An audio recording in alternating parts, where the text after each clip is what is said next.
नमस्कार मंडळी. तर जेव्हा 2 वर्षापूर्वी मी पहिल्यांदा ऑस्ट्रेलियाला निघाले होते, तेव्हा माझी बॅग कपड्यांनी, घरच्या मसाल्यांनी आणि भांडी वगैरे आणि इथे आल्यावर मला काही मिळेल की नाही या भीतीने पूर्ण भरली होती. त्यावेळी ती खरेदी फक्त माझ्या स्वतःसाठी म्हणजे माझ्या घरासाठी, कुटुंबासाठी होती. पण आज 2 वर्षानंतर मी पुन्हा त्याच विमानतळावर जाणार आहे. पण परिस्थिती पूर्ण बदललेली आहे. यावेळी माझ्याकडे तेवढ्याच बॅगा आहेत.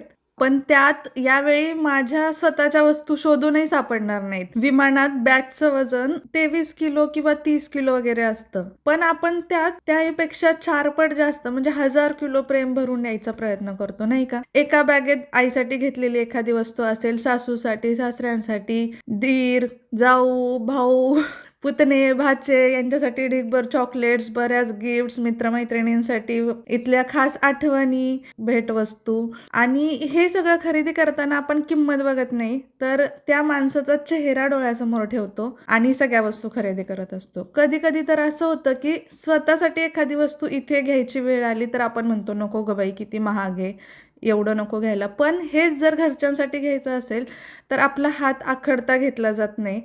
कारण आपल्या डोक्यात एकच विचार असतो की इकडून आपण तिकडे जाताना त्यांना आपण कुठली वस्तू नेणार त्याचं अप्रूप असतं, त्याचं कौतुक असतं की हे आपल्याला परदेशातून आलेलं आहे. कारण पहिल्यांदाच जातोय तर सगळेच विचारणार की तिकडून येताना काय काय आणलंस. पण त्यांना कसं सांगू की या बॅगेत फक्त चॉकलेट्स आणि परफ्युम्स आणि गिफ्ट्स नाहीत, तर या 2 वर्ष लांब राहिल्याची ओढही आहे आणि प्रत्येक सणाला झालेली घरची आठवण आहे आणि काळजी आहे.